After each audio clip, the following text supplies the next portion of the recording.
Good evening. Welcome back to week 12 doubt clearing session on fundamentals of additive manufacturing. This is going to be the last week's doubt clearing session for this um, course. However, I'm going to take an extra class tomorrow from 6 to 7 p.m. I think you have already got the email. So let's start today's session. I'm sharing my screen. If you have any doubt, you can ask.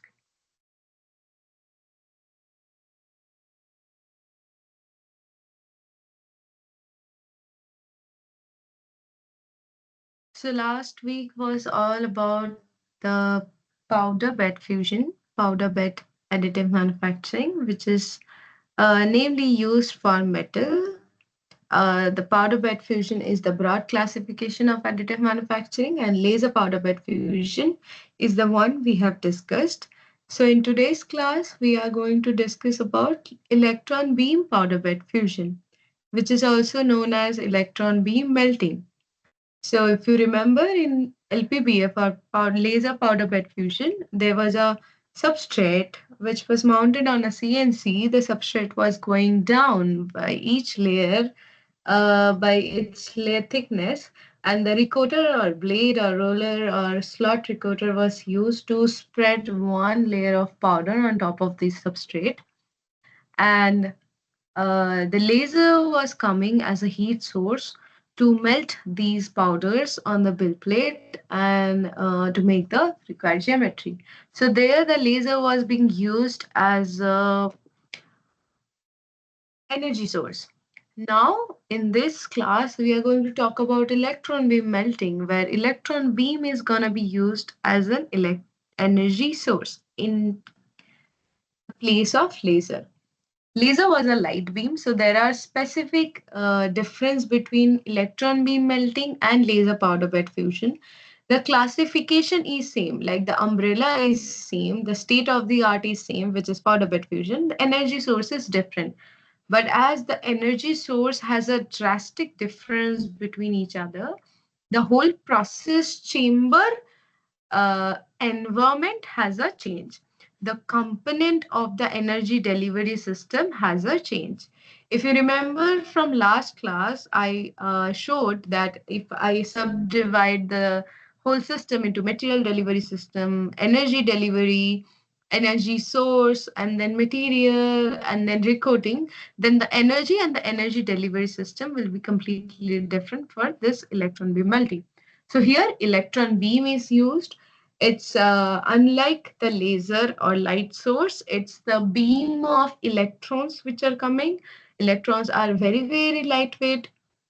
The electron gun is very, very small component, very tiny component, which is emitting the electrons. And the electrons are high voltage, high velocity electrons, which are coming uh, in a straight way. And then we are putting lenses to converge them into one point, and electrons are very powerful negative source of energy. So that's why you cannot put electron beam for a long time on the powder. The powder will be negatively charged and they will start repel among each other. So that's why electron beam melting, the speed or the scanning speed of electron beam is pretty high, and the higher electron beam, because of the higher scan speed, the power is more. Also, the electron beam is very concise, but it has more power because these are very high velocity electron particles.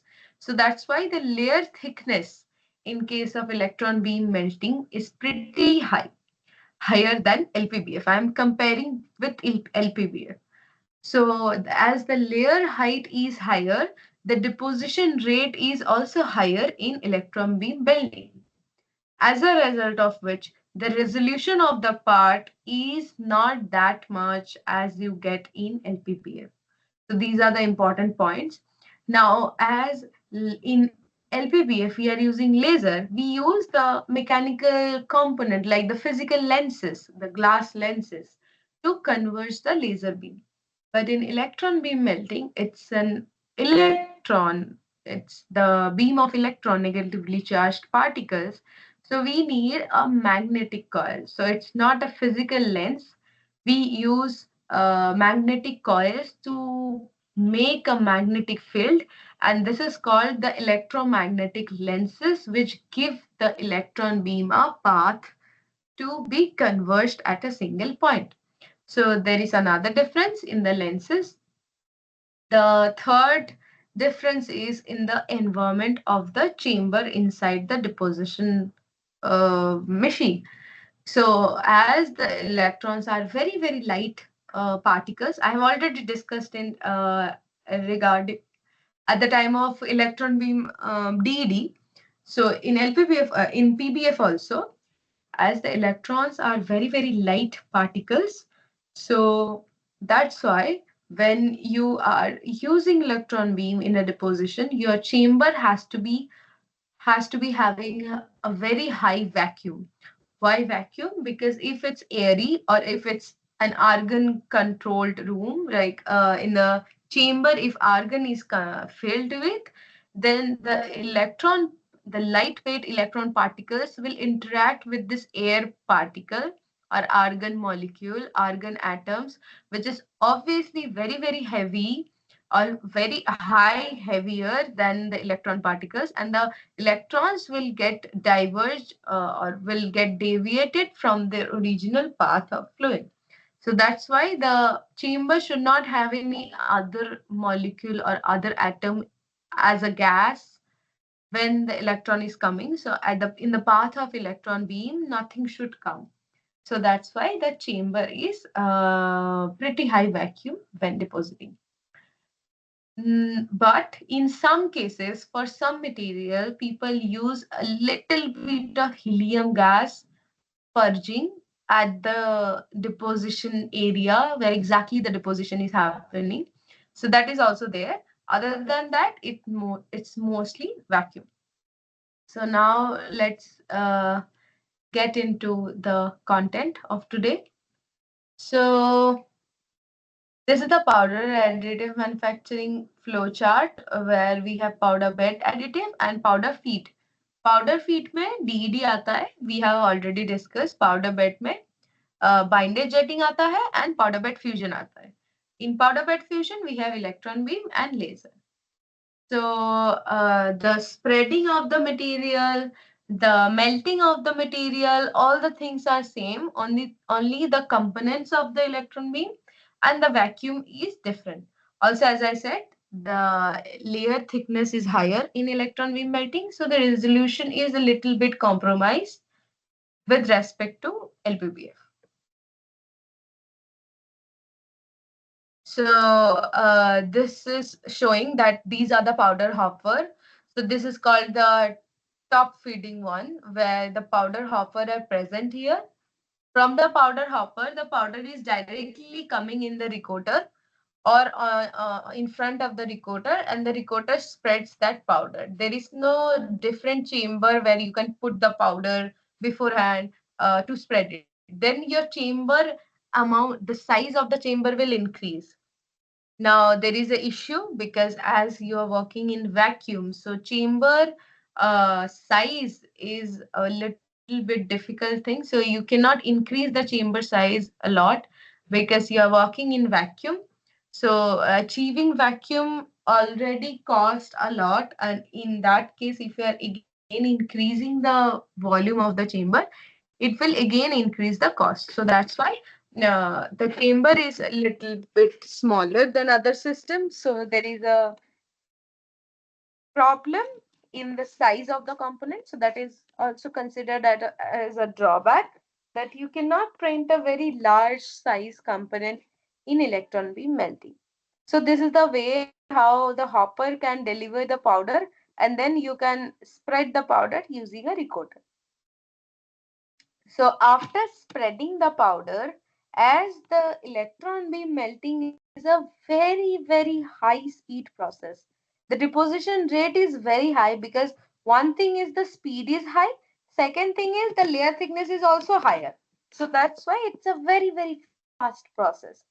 So as it's a very fast process, also the energy density which you are putting on the powder is very high. So as a result, the temperature gradient is very high. The cooling rate is very high. When your temperature gradient is very high, your cooling rate automatically increases. And in this case, as the scan speed is also very, very high, the cooling rate also increases. So as a result of which you get a very high residual stress in your part. So which is not good because later on this residual stress can give you uh, the crack initiation and crack propagation sites. So your material may get, your part may get crack later on. So that's why it's not good.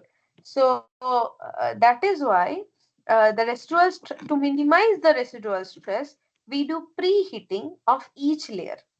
In case of LPBF or DD, we just do preheating of the build plate and then we start the process. But here, each layer we do preheating and then we print. So first the layer is spread, see, spreading of the powder layer, then the powder layer is preheated, then comes the melting. So then now the high energy beam is coming to melt the metal powder wherever it is needed. After melting, again the powder, again the next layer will be spread, then again preheating, then again melting, then again the next layer will be spread. Like that, when you finish the thing, you remove the part from the build plate. So that is the overall process. So now how do you preheat the powder?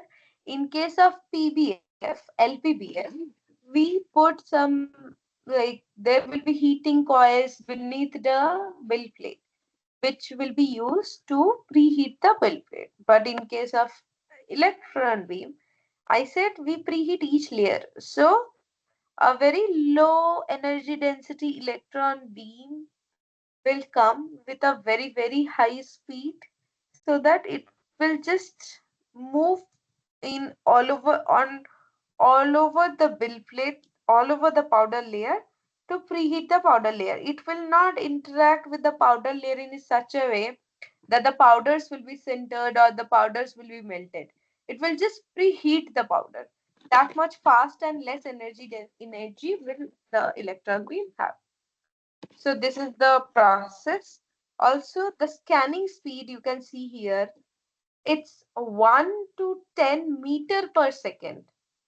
In DD, it's 300 to 600 millimeter per minute.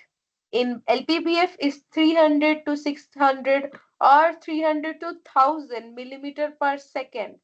Here it's 1 to 10 meter per second. So it's a very fast process. Next, the vacuum is also very high. It's 10 to the power minus 5 millibar and layer thickness is 10 to 150 micrometer. In case of PBF, we max to max use 30 to 100 it says, but generally we use 20 micrometer or max to max 60 micrometer as a layer thickness. Here we are using till 150 micrometer, which is very high. इसीलिए इसका deposition rate is very high. The roughness is also higher. It's around 20 micrometer. LPBF के बाद the surface roughness is generally 3 to 4 micrometer. Here the roughness is 20 micrometer. Beam diameter is also higher. It's 100 to 350 micrometer. But in case of LPBF, we use max to max 70 to 150 micrometer. Generally 70 to 90 micrometer. Okay. Now, these are the differences, as I said. So this is the part that people have made using EBM. There is a video. I also have a video in the PPT. I'll show you. But before that, you have to also have a concern about the powder that you are using. Depending upon the powder composition and powder quality, you will get the print quality. So your print quality also depends on the powder quality other than the process parameters. So powder quality means how much spherical it is. Is it really very much spherical or it's spherical with lot of satellites, or it's not even spherical, random shape.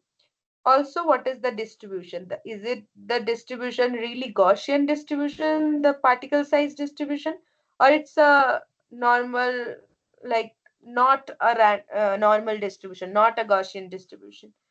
And also the composition. Is it a right composition that I am demanding for, or it's a little bit different than that?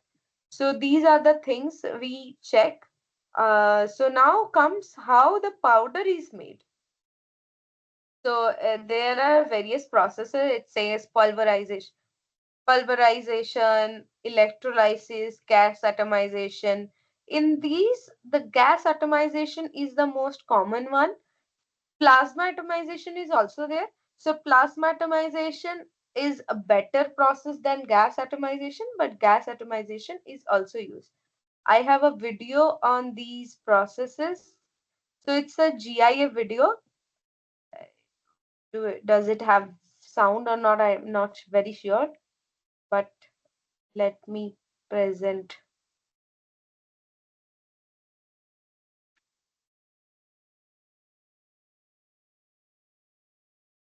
So this is the, I think is it is visible. So this is the company, which it's it's not. Oh, this video is not. Let me show you the other video that I have. I have a video. Just wait.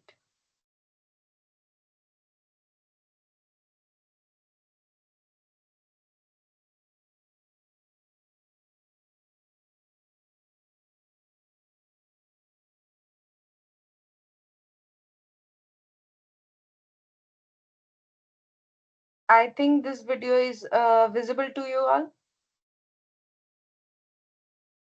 See, this is a gas atomizer. On top of it, these are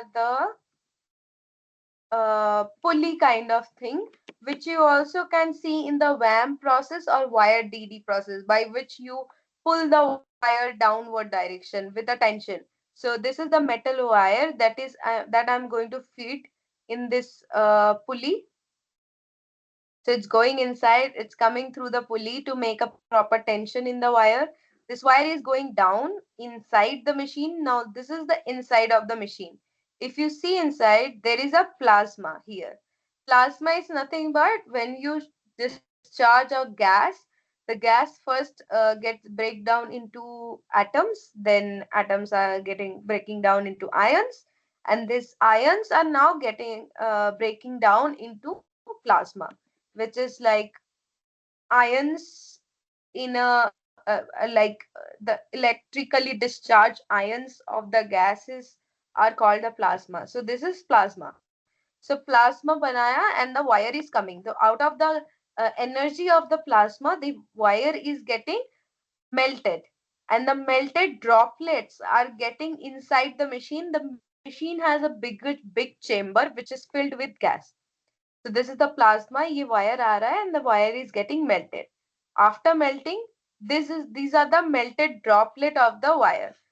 So these melted droplets will not have the exact spherical shape, but now the gas is purged inside, and in the chamber, when because of the gas, when the melted droplets are going downward, down, down and down, these droplets are getting spherical shape upon solidification because of the gas, because the gas is being purged from all over the chamber, and then this droplet goes down the chamber. You saw the chamber was very big, so the way it moves from the top to the bottom, in its way to go down, it gets the perfect spherical shape.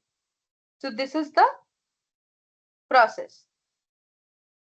So this is how the gas atomizer or the plasma atomizer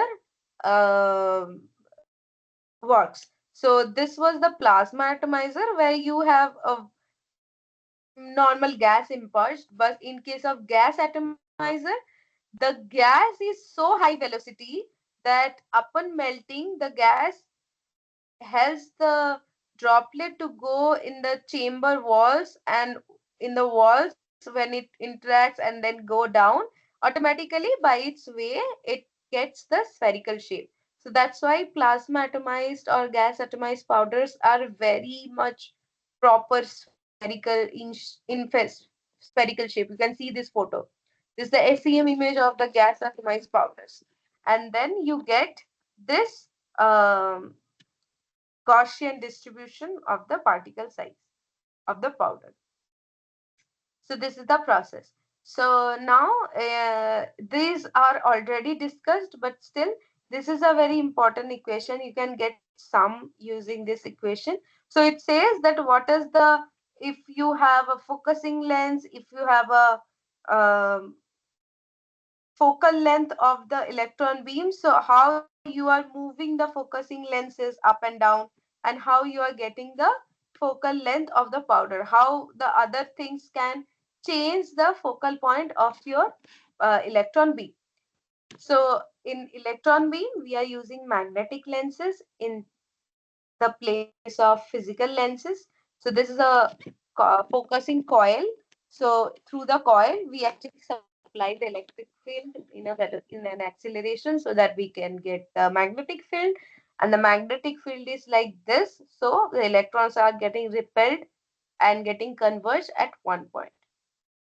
So there can be deflection in there can be divergence in the electron beam. So to make it converged, and to correct the beam from getting diverged, the deflection coils are used to deflect the electron beam.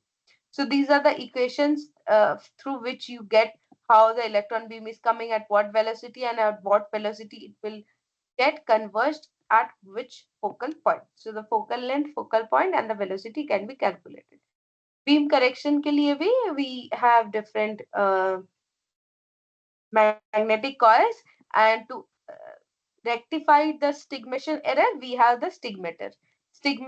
Stigmation error means light के लिए ऐसा होता है कि if this is my lens and this is the parallel light coming and this is how it is getting focused, so from the corner of the lens it can get deviated like this rather than being focused. So that is called the stigmation error. So the stigmation error can be there in electron beam as well. So the stigmators are used. Then there are some challenges in the electron beam based melting process. So one is the delamination. So as I said, the temperature gradient is very, very high. So that's why the heating of preheating of each powder layer is done. I can show you the video of the electron beam process. So this is sorry. So this is how the preheating is taking place. So it's not, the line is not the electron beam. Okay. This is the electron beam is one point. So basically the electron beam is scanning like this and then this and then this. But this process is so fast that our human eye cannot perceive it as a single beam moving in a line parallel to each other. We are seeing like there are multiple parallel lines moving one direction to another. But it's not like this. It's like the electron beam scan the path like this, how my mouse pointer is moving. This is how the electron beam scans. But we cannot see it. We cannot perceive that one single beam as it's 1 to 10 meter per second. So that's why we are seeing like this. So it's like the electron beam is preheating the chamber. And later on, the deposition process is same. Like the beam will move at a different location wherever the powder needs to be melted and solidified. So this is the preheating process. So preheating is done to avoid this delamination due to temperature gradient. Then porosity can be there. Porosity ka reason is due to trapped gases. So now gas is not used. It's depositing in vacuum. So in some cases, as I said, a little bit of heat helium gas is purged near, बिल्कुल भी एकदम बहुत ही near to the deposition zone. So in that case, the gas entrapment can be there to have the porosity. Other than that, you can have insufficient melting of the powder. So there are unfused powder particles inside the part, and these two unfused powder particles are making a point contact with each other like this. This is one powder. This is another powder. They are having point contact, and these are the zone where you can have the porosity. So if your powder is not very spherical, then also you can have a lot of porosity in your part. So then the another one is the volume shrinkage. So after melting, you can have volume shrinkage, and because of the volume shrinkage, because uh, the part is fine, like the powder layer is fine, it's uniform, but after melting solidification, you can have little shrinkage, and the shrinkage can give you the porosity in a pattern, and that is not needed. So that's why we use a particular distribution of the powder, so that in the next layer this shrinkage can be adjusted by filling the voids using the smaller to larger particles in a particular way. The fourth or the most uncommon problem that happens only in electron beam, not in other processes, is the powder smoke. So powder smoke is, you see this type of glowing powders you can see in between the printing, like how it's showing here. It's because the electron beam is negatively charged, and a lot of beam is coming at one point. So when it's coming to melt a particular small region layer by layer, the powders can get negatively charged, and they can start repel among each other. And because of the repulsion between these powder particles, you can have the jumping or the glowing powders, which is called the powder smoke. To avoid it, what we can do is we can have the uh, particular type of scan strategy, in which if I have to scan this whole big area, I will not scan like this. I will not scan like this, that my electron beam is at a particular position for very longer time. I scan like, quickly scan this area, then scan this area, then this area, then this area, then this area, then again this area, then again this area. Like small area, I'll scan quickly, so that for longer time the electron beam is not scanning a particular small area, so that my powder will be charged. So you can choose a different type of scan strategies to avoid this, but totally it cannot be avoided. There will be still some little bit of smoking of the powder, but you can minimize it to some extent. So these are the pros and cons and challenge and overcome of the smoking. Then comes the penetration depth of the electron beam. So electron beam has not a very high penetration depth, but it's higher than laser, because it's a fast electron, and electron is heavy. Electron is very light, and electron is very small, so it can go inside the powders and get absorbed. So, but in that case also, as these are negatively charged, there is repulsion as well. So this is the way it will be absorbed. So there will be backscattered one, this NB. Some of them will be transmitted. So this new T is the transmitted one. So this is the efficiency how it's getting transmitted. So at the upper layer, this is one layer, okay, of powder, for example. In that one layer, this upper portion is not getting a very high absorption, but it's getting more repulsion and more backscattered. Backscattered means electrons coming, getting reflected or hit back, and it's going back. So that is the backscattered. So the backscattered electron number of or amount of backscattered electron is more. from the top portion rather than down. When it's going down, it gets absorbed. So the absorption is more in this 2 to 3 area, and then it reduces again. So this is the graph that how with depth the transmission and the backscattering happens, and the middle area which is hashed is the one which is showing us how much energy is finally getting absorbed by the particular layer of powder.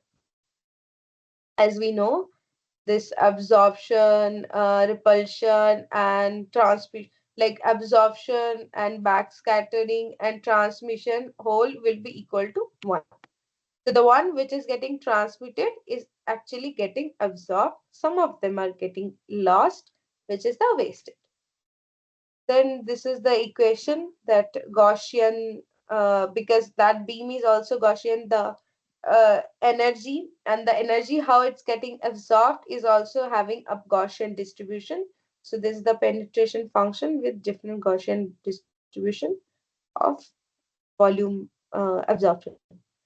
So this is the all about electron beam melting. It's similar process physics like LPBF. The only difference is the energy source and the tools and environment and all the things which are related to the energy source. Then comes our last type of powder bed additive manufacturing process, which is binder jetting. So it's known as binder based powder bed aim. The actual name of the process is binder jetting. Remember, according to the ASTM standard of additive manufacturing, this process is called binder jetting process.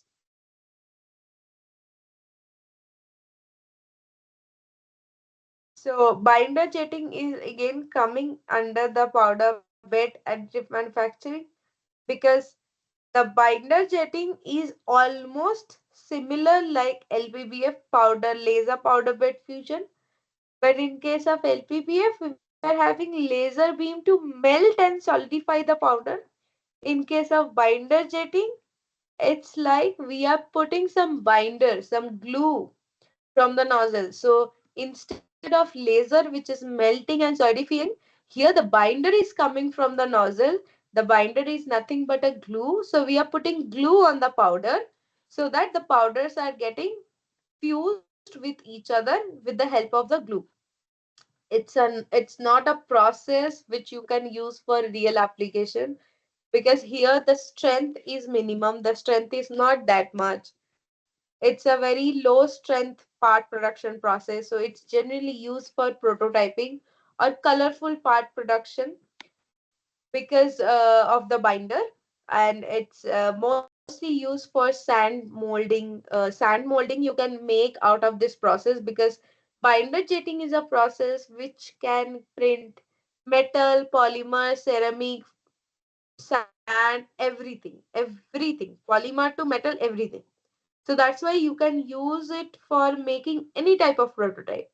And it's as the process physics, the process phenomena is almost like LPBF. The resolution of the part is also very high. So as the resolution is very high, so you can easily use it as a prototype or as a mold for casting.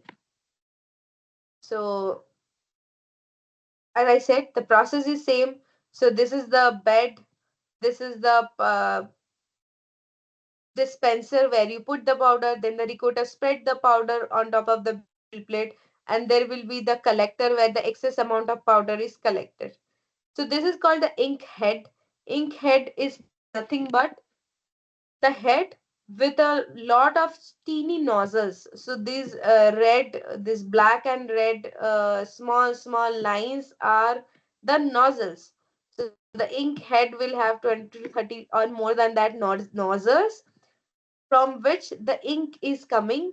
Ink is nothing but a binder, and this binder is falling on top of the powder, and you see this black part is getting made from the binder jetting process. So the powder material can be same.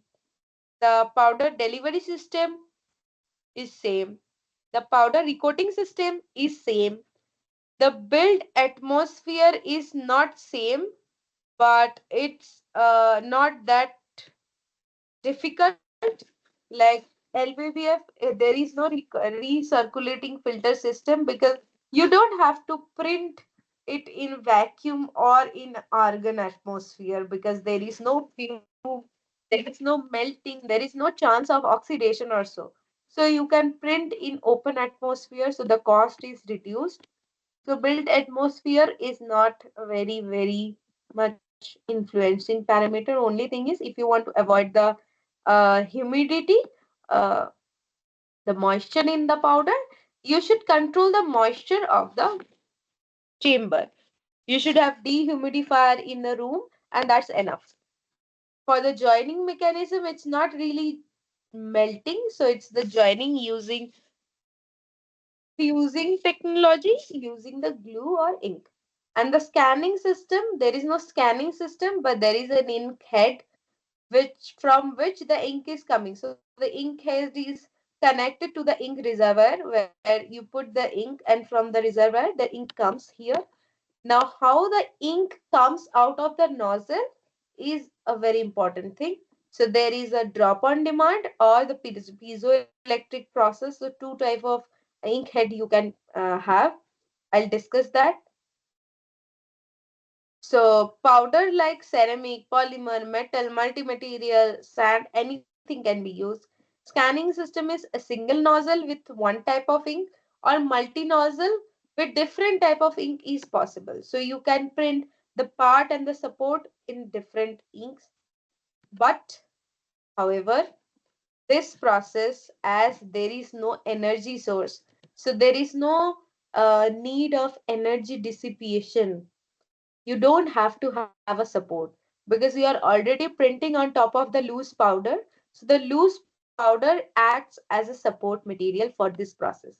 Because if you remember from the very beginning of the session, I'm saying that support structures have two most important works requirement. One, to support the overhang features in the additively manufactured part.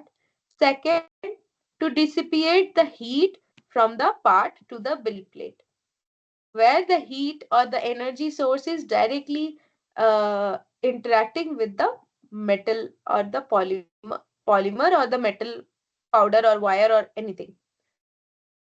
Here, the energy is not there, no heat is there as such. So that's why no chances of heat dissipation. Second, the loose powders are already present beneath the each powder layer, so which already can act as a support structure. So that's why a separate support structure is not needed. So using multi-nozzle, what you can do is you can put different type of inks or different type of binders, different color of binders, and you can print a very nice colorful part. Now one can say that you can color the part after what, after the printing. Yes, but from inside also, like inside out, in all the zones, all the portion of the part, you can have the color. And if your color has a different significance, like your colored ink is having different properties, then you can actually vary the property throughout the part using multi-nozzle.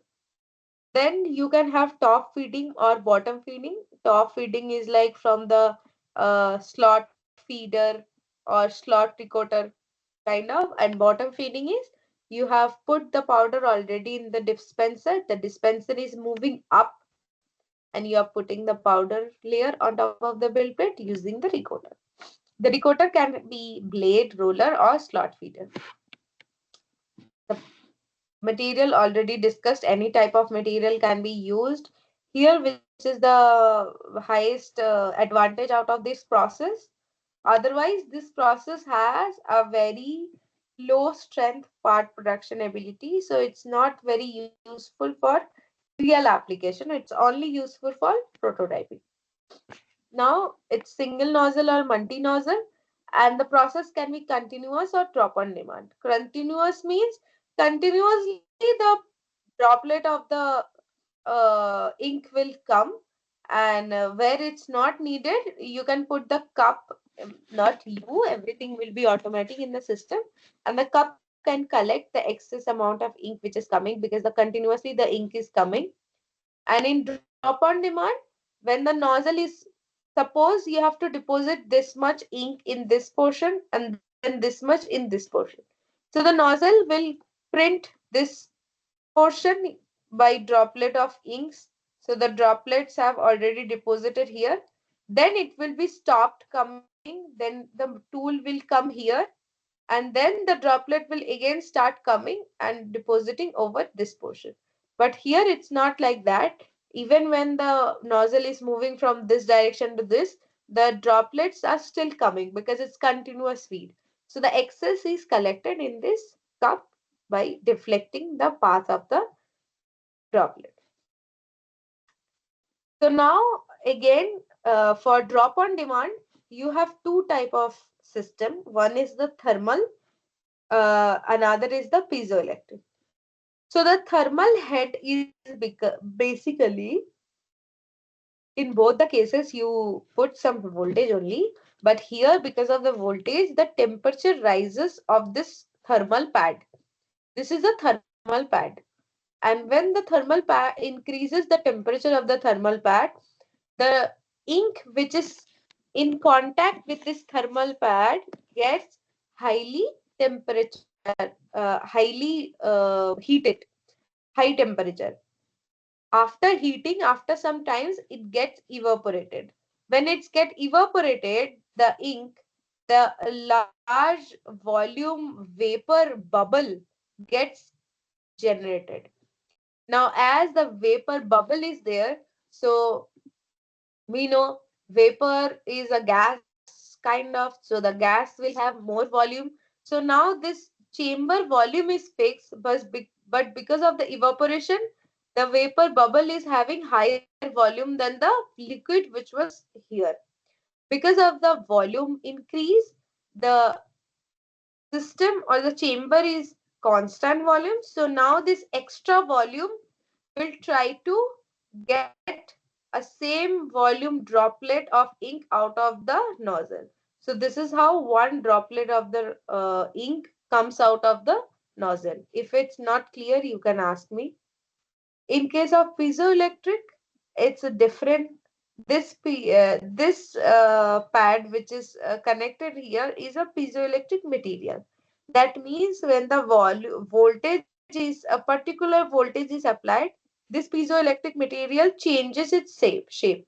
If it bends like this, expand, then the extra volume that it expanded will try to get out of the nozzle, and thus one droplet of the ink comes out of the nozzle. So this is the principle of these two type of drop on demand process. Now, top feeding, bottom feeding, you already know top feeding means slot feeder, or from the top of the reservoir the powder is coming. This is the bottom feeding where this dispenser will move up in each layer, and the extra, the powder which is above this level will be recoated or spread on top of the bill plate using this recoater. So blade roller slot feeder. Then there are several companies of this process available in the market. Different companies can have different type of binders, different type of inks. Their nozzle design can be different, but the overall process will be same. Process of fusing the powder and getting the part is same, but the tools and the machinery parts can be different. So one thing is very important, which is the binder type. So in the part, in the printed part, you have the powder. It can be polymer powder, it can be metal powder. So along with the powder, you are mixing the binder or the ink as well. It's not the energy source. It's a very different type of process. So as a result of which, in research, it has been noticed that your final part will have 70% of the powder material and 20 to 30% of the binder material.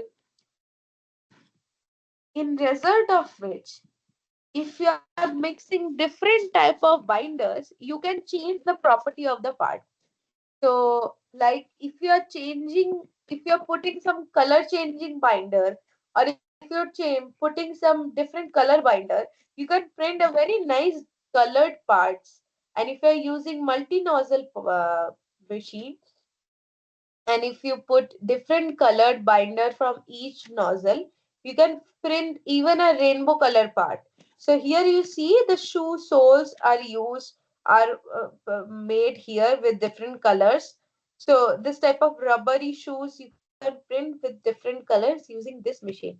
Or the prototype of this whole pump system can be printed using binder jetting using different colors, which are easy to understand and also a very accurate model of the real uh, machine. So this was a video of different companies. Also, time delivery drugs. So in drug delivery also, this binder jetting can be helpful. Where if you have a drug, like if you have a tablet in which you want to put the medicine in the middle, and in the periphery you want to put less density, and at the middle you want to put more density, these things can be made out of this binder jetting process, because it's dependent upon how you're providing the binder, how much you're providing the ink, at what pattern you're providing it. So that's why many multi density or dense part you can print, you can produce, and you can use it for medical application as well. So now the last PPT, it also includes the one of a few top companies for binder jetting product machine. So X1 is a very well known company for binder jetting. This is the first company actually. And there's one company called Form Lab. I have seen the machine. It produces very nice parts actually using binder jetting, and the parts are very smooth and with a very highly accurate and resolution. You don't have to play with the process parameter. They have optimized the parameter. You have to just put the type of the powder, type of the binder, and the optimized parameters are there. Using the optimized parameter, the binder jetting process will be used to make parts, and for prototyping only they were using, and it's a very nice small tabletop machine. So it's unlike big LPBF machines. LPBF machines are generally very big machine of several tons of weight, but these binder jettings are using the same principle, but as you don't have to have a recirculating filter system, then the argon gas or the controlled atmosphere or any laser or energy source, it's just the liquid binder or ink. It's a very compact machine. It can be a tabletop machine which can be placed on top of a table and even can put it in your home. So that much compact it is. So these are the different companies. How it if you see the class lecture, you'll find out how different companies are using different type of powders and different type of binders, and how they are using their own technology for different applications. So there was this is the time delivery drug which I discussed. This is the highly dense drug that they have put at the middle, and in the periphery, the density of the drug is small, is lesser. There is more edible things, less drug, and at the middle, the high density drug is there, so that by the time it reaches, or if you're putting it inside the body, then with time, the actual medicine will come out at a high density dense uh, drug. At the beginning, you'll have less drug and more edible other things, solvable things which can be uh, consumed by the body. So this is how you can make things, and that's it.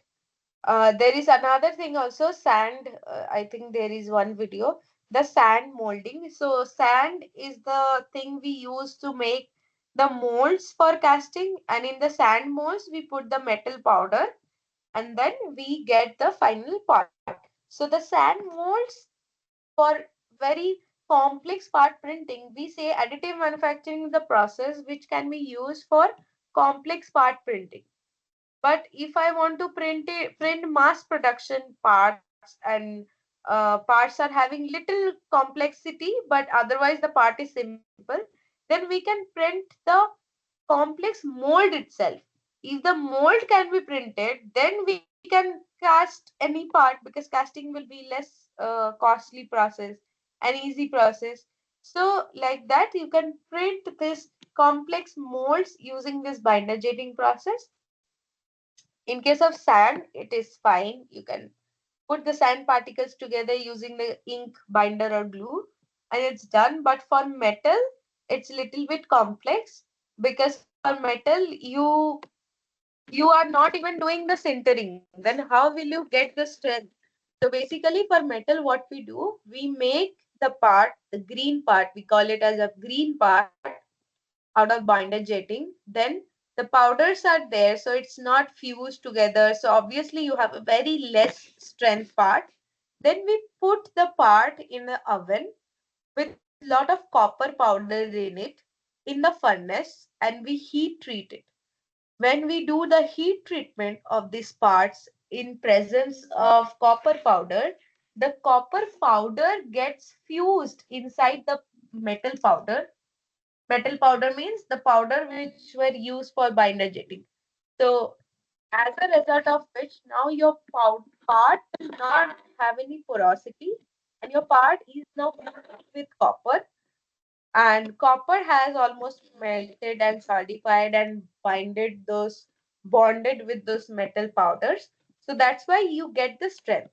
So as a result of which, binder jetting is not very much useful for metal part production, because you have to have this copper powder heat treatment, otherwise you'll not get the strength. And as you're using this copper powder heat treatment for each part, you get the same strength even if you're using 1,000 different type of metal powders. So if your strength is going to be same because of the same copper powder heat treatment, there is no point of using different metal powders in binder jetting. So that's why binder jetting is not a very popular process for metal part production, but it's a very famous process for polymer and ceramic like sand part production for prototyping. For sand part, we can make two parts and then glue them together to get the assembly of it. And in case of polymer, you can print multicolor part to make it more attractive toys, or this shoe soles, or different prototypes, or the layout of the firm, layout of a company, or something like that. So this is all about all the week lectures. So thus we are completing this all lecture notes of 12-week course of fundamentals of additive manufacturing. We have a recap in the following. So if you have any doubt, you can ask me. Also, again, we have an extra class tomorrow from 6 p.m. to 7 p.m. In the extra class, I'm going to discuss about few general topics about all the things that has been covered in last 12 weeks. I will have the Mentimeter as well, where I will put some tough questions on each additive manufacturing process so that you can have a revision. Other than that, if you want to if you want me to discuss anything else, anything specific, you can add. I think now I can go for the previous year questions. So if you know the answer, you answer them. Otherwise, I'll tell you. So one, in electron beam based powder additive manufacturing, stigmators in electron gun are used for correction of electron beam shape. So next is in electron beam based powder bed additive manufacturing, electromagnetic coils with multi poles are used in the electron gun for correction of the electron beam. Then in electron beam based PBF, if the acceleration voltage is increased by twice, then the focal length will. So the answer is there is not no decrease. And why? This is the formula. So as I said, that formula with the focal length, and then the acceleration voltage, the magnetic field, the electric field, and all the things are here. So it has a direct relationship with the acceleration. So if it is doubled, so the focal length will increase by 2 times, but it will not decrease.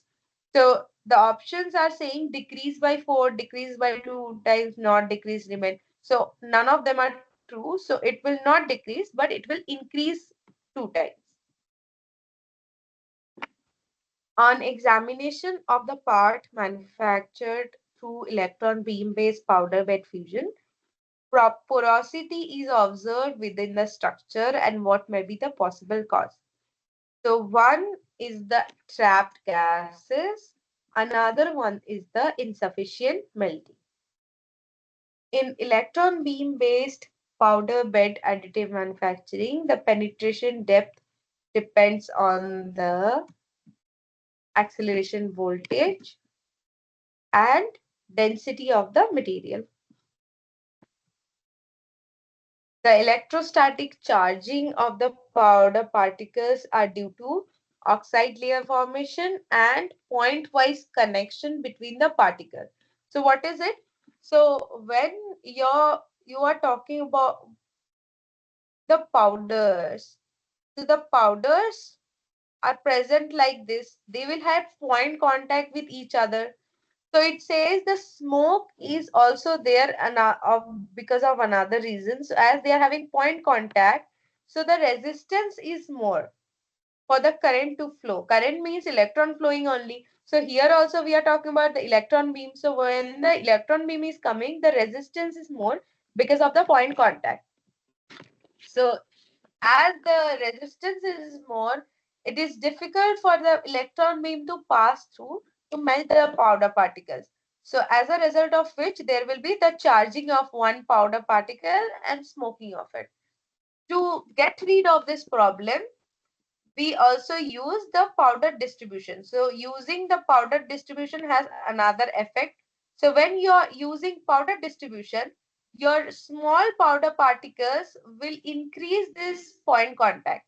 And when you have more point contact, that means you can have area contact also, because you have small powder particles. So the automatically resistance decreases, as a result of which your smoking also decreases. So using powder distribution instead of one particle size has many effects in the build quality.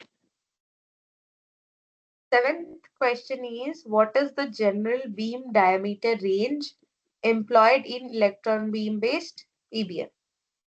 So it's the 100 to 350 micrometer. The scanning system used in binder jetting powder aim is single nozzle भी हो सकता है, multi nozzle भी हो सकता है. In the case of binder jetting process, proper placement of the droplets can be used for controlling the surface texture.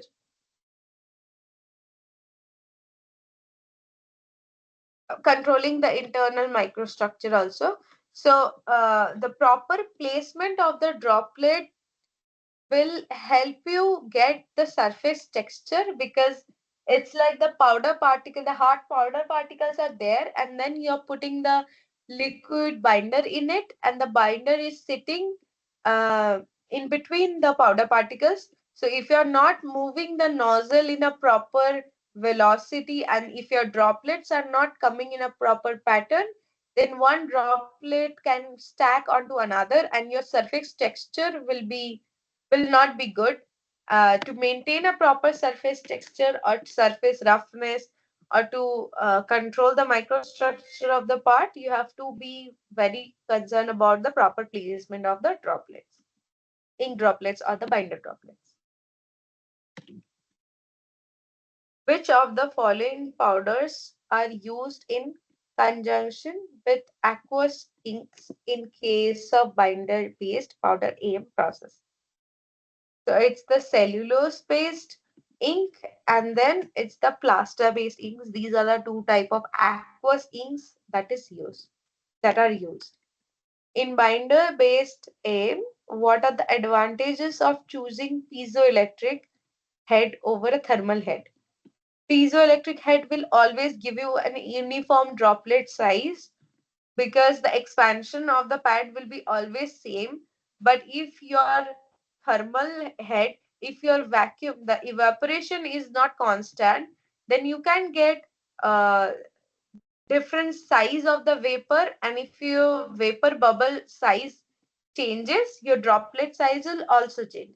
It may also happen that sometimes instead of one vapor bubble, you have multiple vapor bubble produced, and then your droplet initiation will also be changed, and abruptly you can get different size of the droplet, which will again decrease the process efficiency and the quality of the part. Next question is, what kind of support structures are required in ZCorp 3D system? No explicit support structures are needed. So if you know that ZCorp's 3D printers are used for binder jetting process, then you already have the answer that for binder jetting, support structures are not needed because the loose powders are acting as a support structure.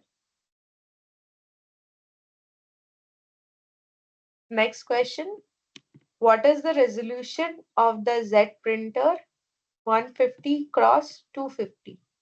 So this is something you need to memorize from the uh, class. So it's 300 to 400 dpi.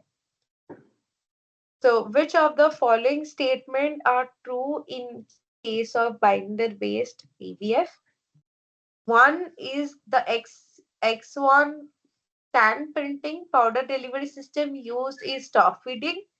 Two is in Axion metal printing powder delivery system is top feeding. Three is in Axion the sand printing, the powder delivery system is bottom feeding. So one and three are true. It should be one, two, three. It's not one and three. All so in case of sand printing, the top fitting and bottom fitting both are there, and for metal powder, the top fitting is there. So all three are actually correct. Next is in binder based powder aim, which of the following material can be processed? So it's all type of material can be used. It can be ceramic, it can be metal, it can be polymer, it can be composites. The advantages of employing binder based powder aim for time delivery drugs are reduced number of tablets, as it is possible to load different type of drugs in different zone of the tablets.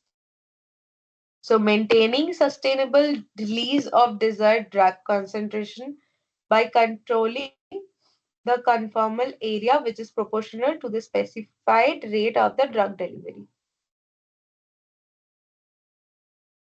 In case of binder based powder aim, the ink is organic, it can be inorganic as well.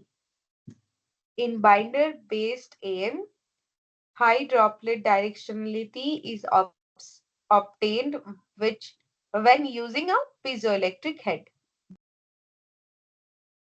The piezoelectric head is giving us all sort of advantages. So in case of inkjet based, so there is another type of additive manufacturing which is not listed in ASTM standard, but there is something called inkjet printer. which is the normal laser printer in the home we use for paper printing. So the same inkjet printer is available for as a 3D printer as well. So where the ink droplets get stacked on top of each other and get the MEMS or MOEMS devices, which are the parts are in micrometer overall length and width. So in that case, also piezoelectric heads are used.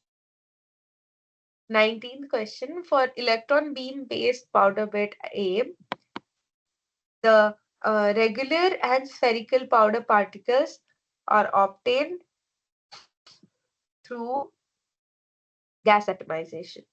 It can also be plasma atomization. The materials used in Z printer 250 by 150 by 250 are starch and plaster formulations. We have some more questions from 2 years back, so that also I can discuss. First is the method of powder manufacturing crushes and grinds to smaller powder particles, whereas the another one used at achieve regular and spherical powder. So first is the pulverization to grind and crushes, and then gas atomization to have regular spherical powders. Next is combination of small and big size powder particles is often used in electron beam because it lowers down smoking, it increases the powder packing density of the print bed, it reduces the shrinkage of the part after melting because it compensates the voids and undulation of the previously deposited part. So all of them are true. Fifth, for the case of electron beam in powder bed fusion, the vertical distance between the anode to the maximum diameter of the diverged beam is called as objective distance, whereas the vertical distance from the maximum diameter of the diverged beam to the minimum achievable spot diameter is called image distance. Which of the following apparatus is typically used for beam correction in EVM? So it's the multipole stigmator used for beam correction. Which of the following graph shows the correct relationship between focal length and magnetic field for the case of electromagnetic focusing? It's the last option. So this is the relation. You can draw the graph for your reference. So this is the relation between the focal length and the magnetic field. The equation is same, that 1 by f equal to 1 by pi something something. So the same equation, using the same equation, you get this graph. 8. Delamination and spherical porosity. The two defects in electron beam aim primarily occurs due to thermal gradient because of the delamination, and for spherical porosity we get the trapped gases. The gas bubble basically gives the spherical porosity. Which of the following is the reason for powder smoking? So it's all of the above. The water residue or humidity in the powder can give the powder can make the powder charged. High vacuum, a very high momentum of electrons can give the charge transfer quickly happen in the powder, and because of the point contact between powder, the resistance is always high. So that is the reason. Then electrostatic charging on the powder particles because of the negatively charged electrons. So all of them are true. Next, we have a higher pack density in the context of electron beam based powder bed fusion can reduce the phenomena of powder smoking as it increases the conductivity of bed, thus preventing charge accumulation. Also, it increases the point contact among the powder particles, thus increasing the conductivity. 13th question. In the context of electron beam based AM, generally an electrostatic field is used for extraction and acceleration of electron beam, and electromagnetic field is used for focusing and deflection. Electromagnetic field is used basically to focus, to convert the electron beam into one point. as well as not deflecting the beam and correcting the beam.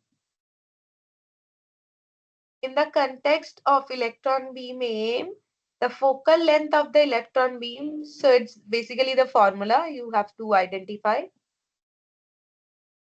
Which of the following is the reason for no support requirement? So the binder jetting, there is no thermal gradient. These loose powder particles act as support and minimal internal stresses because there is no heat gradient again. So all of them are true. That's why we are not using any support structure for binder jetting process. So which of the following graphs shows the correct relationship between focal length and lens current in the focusing coil for the electromagnetic focusing? So again, it's same. Lens current is also in the same relation with the magnetic field from the same equation.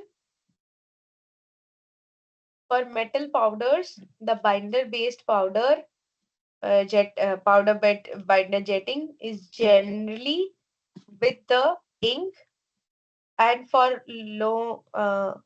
monomer cements, the binder components is with the powder. Select the incorrect statement made in the context of continuous nozzle for dispensing the ink in the binder jetting. So the answer is continuous types of nozzles are used for drop on demand dispensing of ink. You can write down the answers if required. If I'm very fast, you cannot write down, just ask me to stop for a second.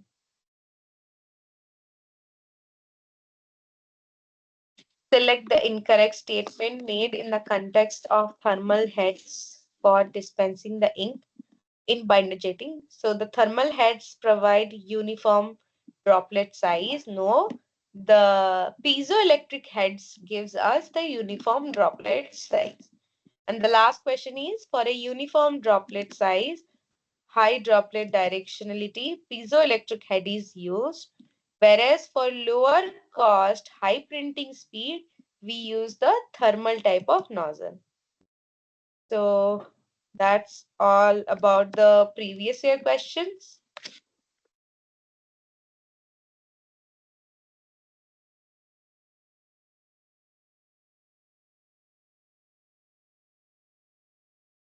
As you have not interacted much, so I hope you don't have any doubt.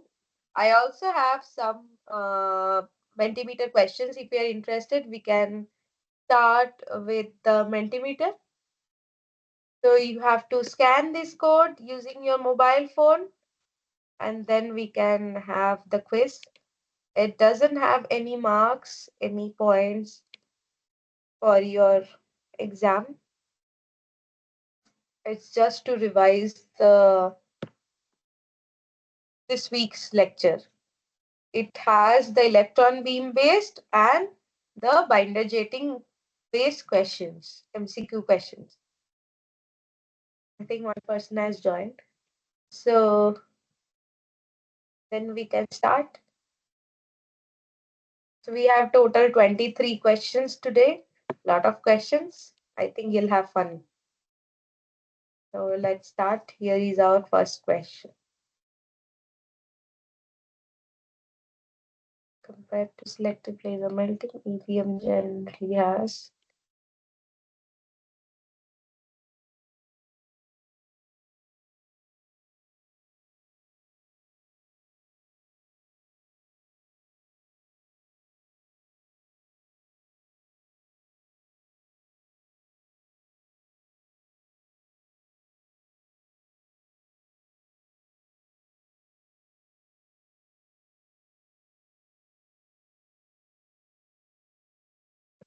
So it's higher built lead.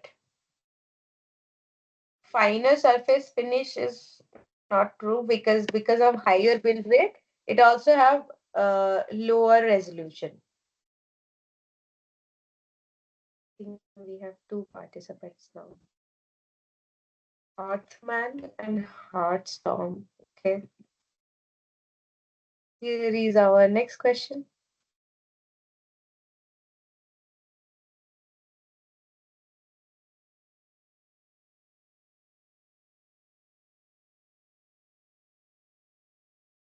Heat source in EBM is controlled by.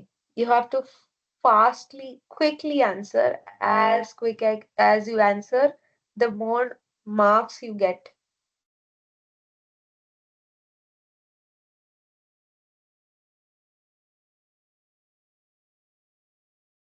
The heat source in EVM is controlled by magnetic lenses. EVM is electron beam melting. Piezoelectric actuators are related to the binder jetting process, where you have the ink to dispense. EVM is electron beam melting. So magnetic lenses.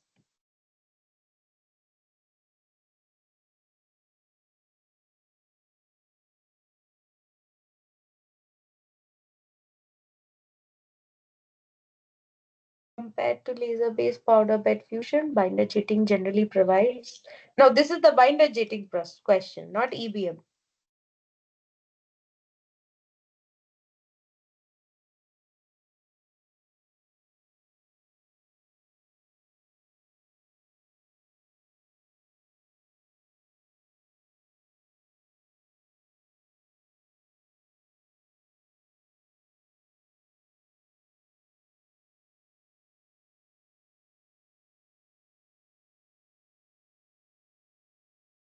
Lower cost and faster build rate. I already mentioned that the strength-wise binder jetting parts are very bad because it has low strength.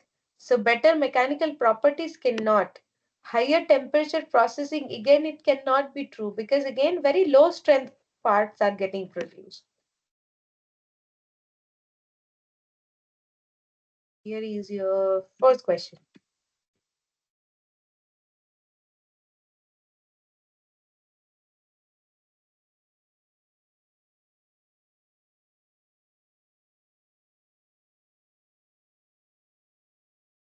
It's EBM again, electron beam melting.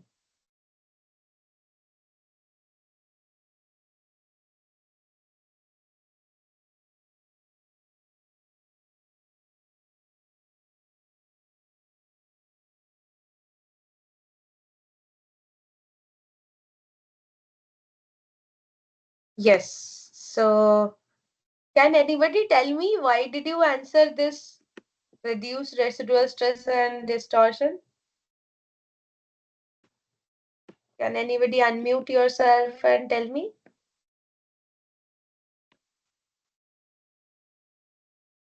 No?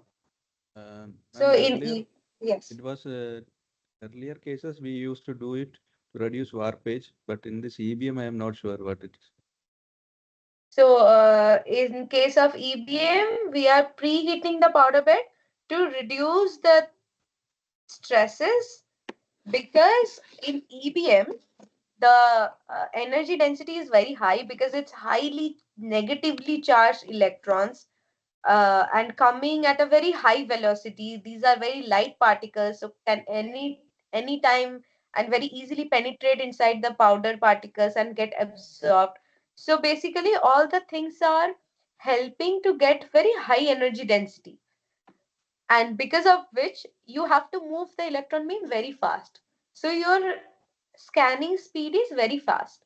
So as your energy density is high, and it has to be high to melt the metal, and then your scanning speed is also high. So that means you have a very high temperature gradient. Means your electron beam is moving very high means your metal is also getting solidified very high. So as your cooling rate is high, you can actually say that your heat gradient was high. So as your heat gradient is high, your cooling rate is high. As your cooling rate is high, you have high residual stress, which can give you delamination, crack, and everything. So that's why we are preheating each powder layer. So in case of laser powder bed fusion, we preheat the build plate to reduce the residual stress and then we print.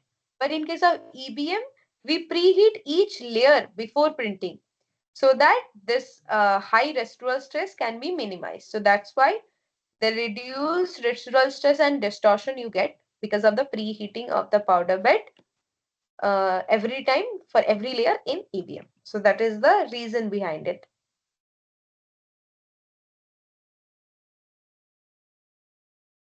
Okay.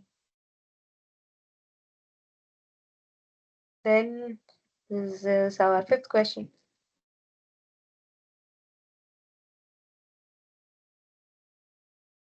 In EBM, the preheating of the powder bed serves primarily to. Now the question is same, but it has a little twist. It says before it was preheating, the reason of preheating, the result of preheating. But why primarily you are doing preheating is because to residual stress minimization, and there is another major cause that I have already mentioned.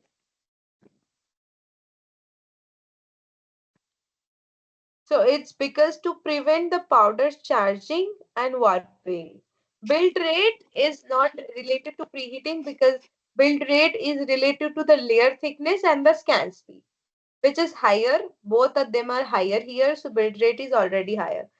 But the preheating mainly serves the prevention of the powder charging. Therefore, the powder smoking is reduced and also the warping that was already mentioned in the last question. So that's why these two questions are given.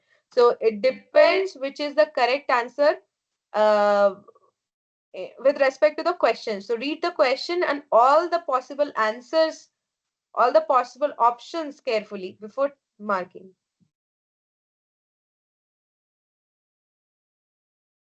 We have more questions for other to cover up.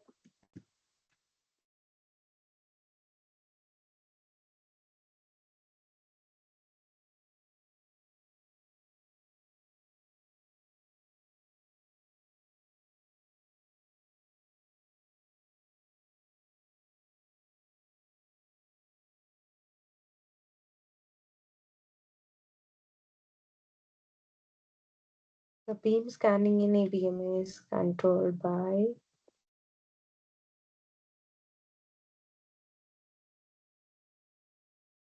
So it's the electromagnetic deflection coils.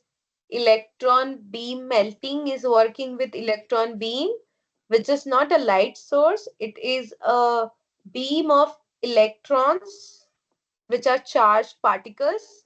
So to converge them, we don't use the physical lenses or galvo scanner or galvometer. We use the electromagnetic lenses, which is nothing but electromagnetic coils which is producing a particular electromagnetic field, and because of the field the electrons are getting repelled from among each other and getting converged at a particular point which is known as the focusing point.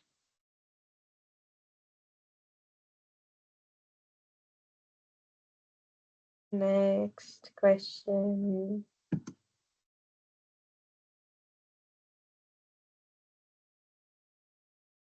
Compared to selective laser melting, EBM typically produces part width.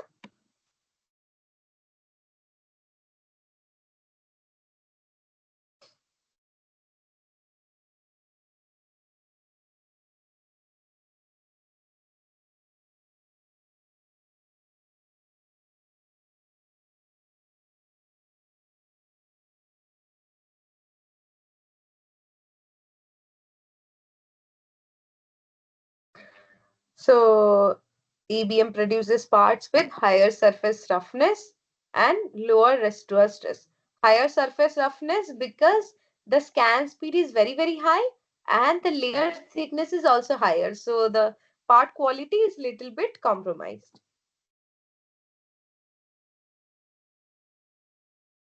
Next question.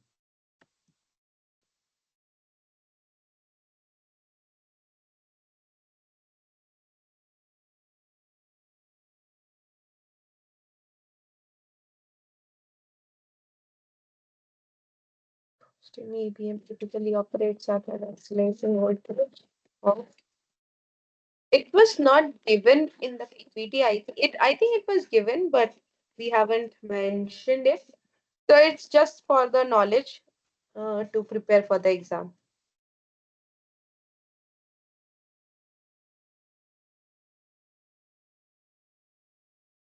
It's 60 to 150 kVA, kV, kilovolt.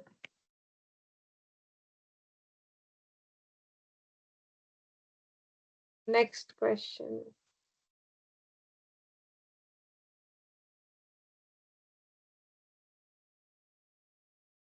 Both of you can answer whatever you think. There is no point. So you can answer whatever you think. We can discuss if you have any doubt. Typical layer thickness of EBM.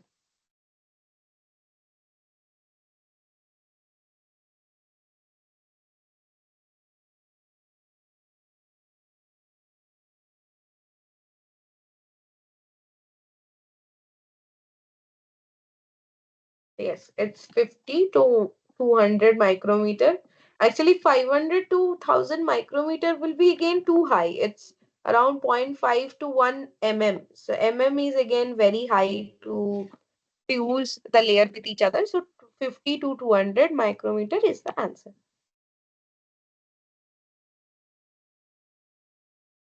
Next, 10th question.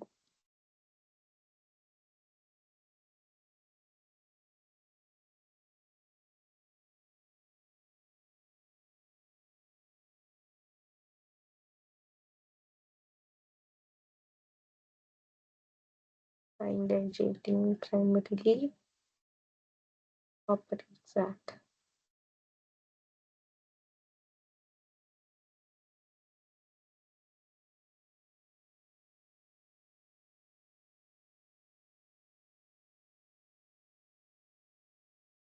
So binder jetting operates at room temperature because you don't have to have a control chamber and you don't have to have a high temperature, high build plate temperature or preheating or anything because you don't have any energy source. You have just a glue to fuse the powder particles, to glue the powder particles together.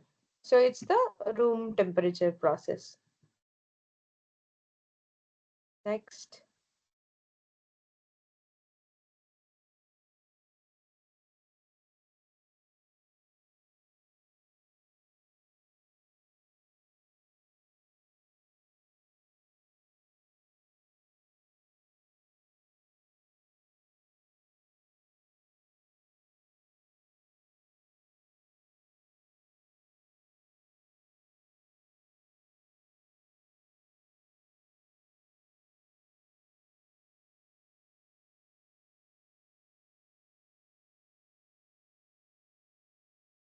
Binder jetting is most suitable for rapid prototyping and sand mold for casting.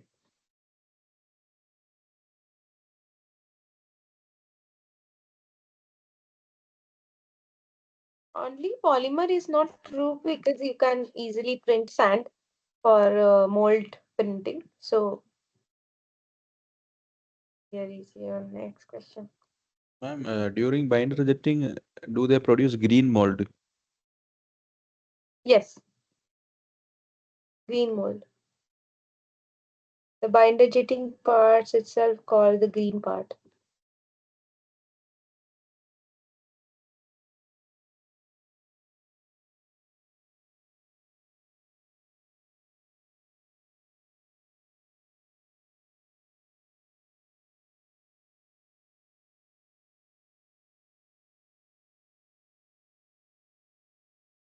So one limitation of electron beam melting is it requires conductive material because if your material is not conductive, then your charge will not be transmitted. It will not be absorbed. It will be reflected back or it will just charge the metal powders if it's not that much conductive. It will not be able to melt the powders.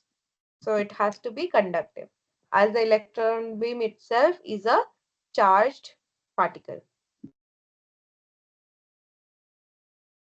Next question.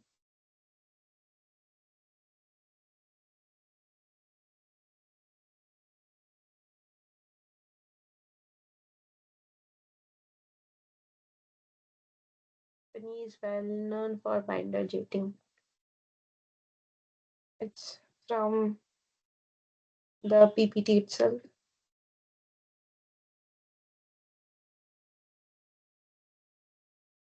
It's the X1. EOS is for laser powder bed fusion. X1 is for binder jetting.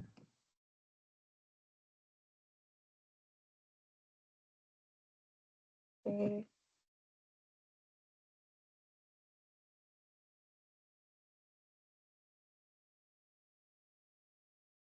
A major limitation of binder jetting is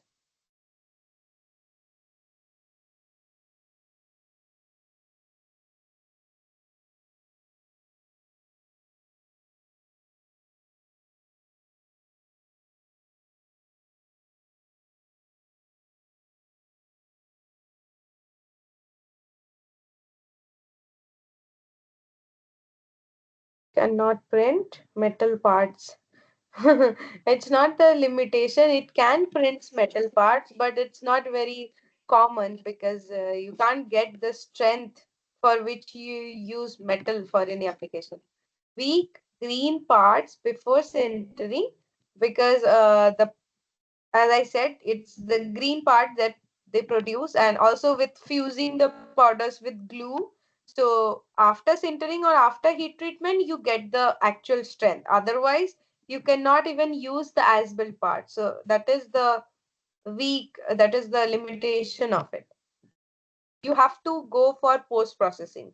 Other than post processing, your part is a very weak part. So it's again adding some cost. So that's why it's a limitation. Here is your next question.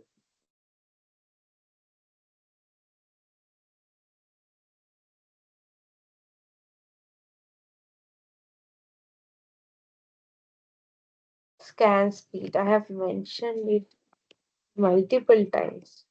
You should answer. थोड़ा सा इधर उधर है option में. Exact जो मैंने बताया था वो नहीं है, पर उसके रेंज में ही है एक option.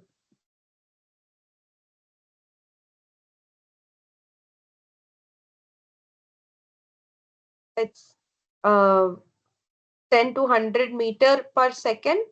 It's also true that 100 to 1000, sorry, millimeter is not there. So 10 to 100 meter per second is the right answer. Otherwise, I was thinking it's millimeter.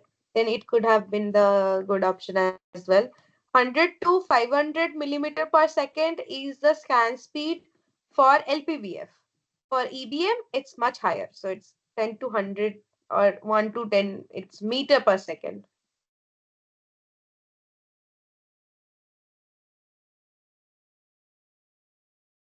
Okay, somebody is going good. Of competition. Okay, next question.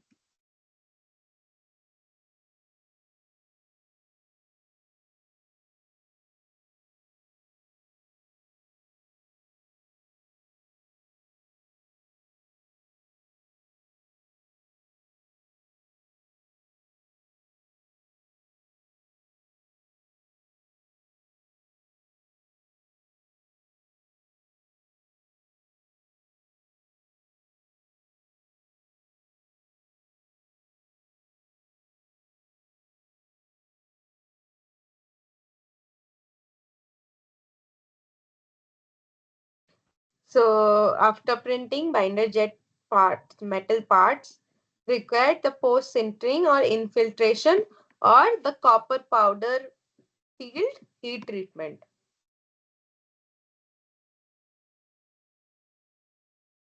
Correct.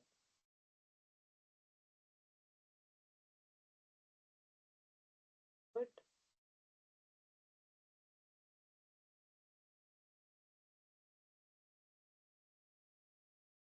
Next question.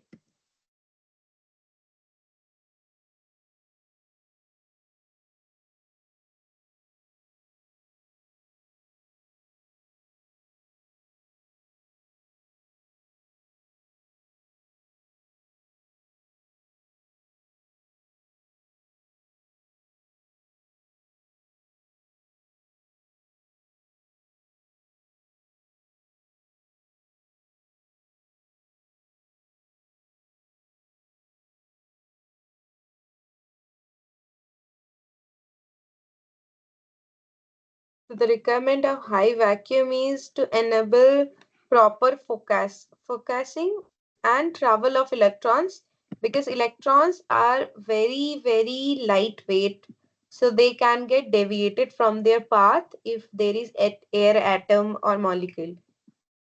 Prevent oxidation of the metal powder. So the requirement of high vacuum is not to prevent oxidation. I repeatedly I am saying the same thing. So requirement of the high vacuum is to enable the proper focusing and travel of electrons. Because of high vacuum, we are able to prevent oxidation. In LPBF also we can prevent oxidation by purging the argon gas. So vacuum is not needed. Only purging argon gas or minimize the oxygen concentration inside the chamber is enough. Requirement is the electron one.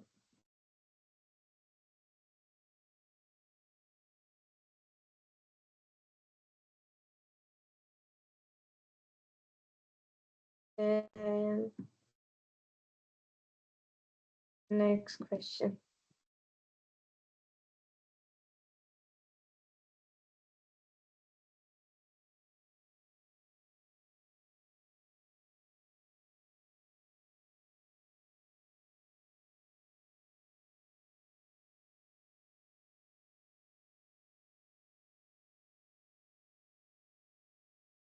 The powder charging can occur due to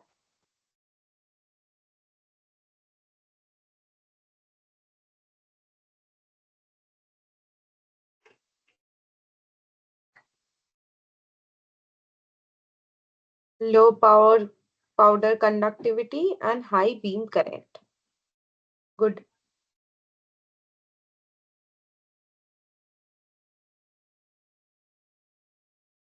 Okay. Next question.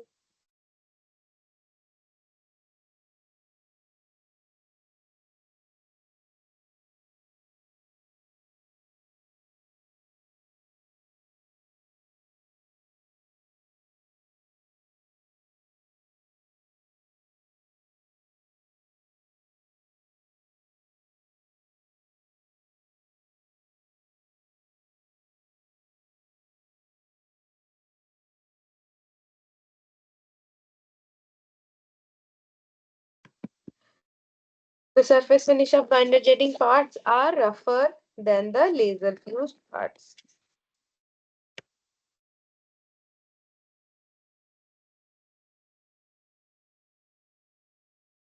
Okay. 20th question. Four questions left. One disadvantage of EBM compared to laser based PDA.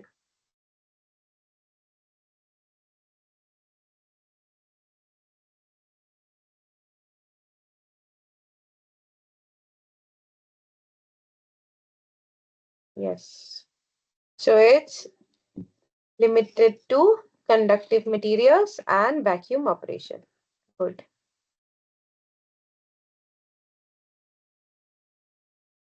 Oh, very nice. Third last.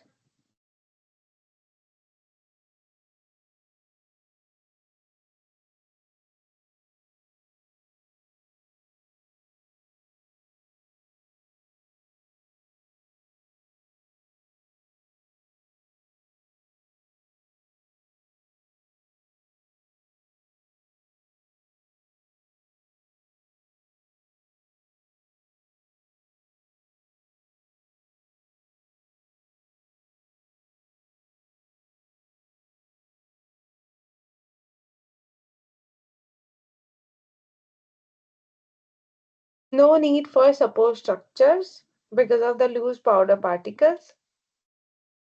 Laser free है तो there is no melting of the powders for binder jetting.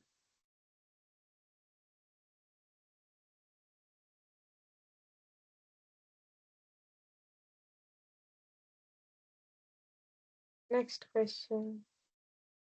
Second last.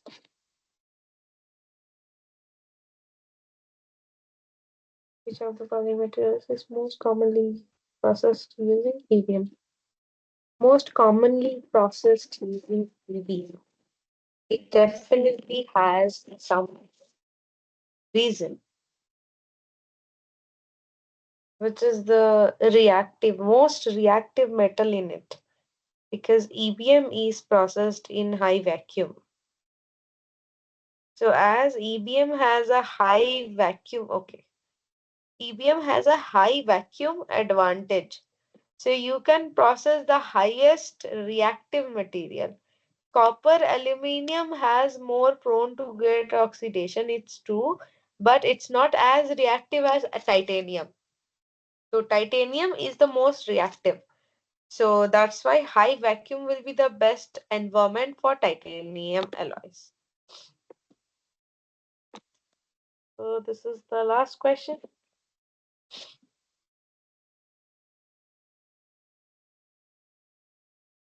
In EBM, the hatching strategy refers to. In not only in EBM, in laser powder bed fusion also. I have mentioned this hatching strategy before.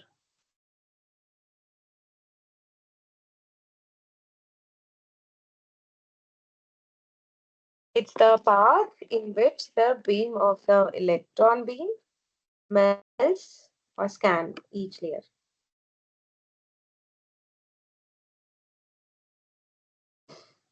Okay, here we end our Mentimeter. Good.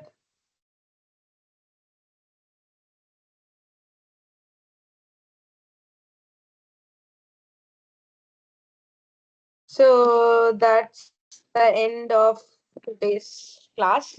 If you still have any other doubt, you can ask me. Otherwise, I'll end the class here. Again, I have the extra class tomorrow from 6 to 7 p.m. You are invited to join. And if you have any doubt, we can discuss. We can discuss on any topic you would like me to discuss about this fundamentals of additive manufacturing. If it's quite a complex topic, you let me know beforehand so that I can prepare. Otherwise, whatever I know from this session, I can discuss. Okay, I think no more doubts. I can stop sharing. Okay, so we can join. Thank you. Thank you for joining. We'll meet in the next class, and that is going to be the last class. Thank you. And Thank you.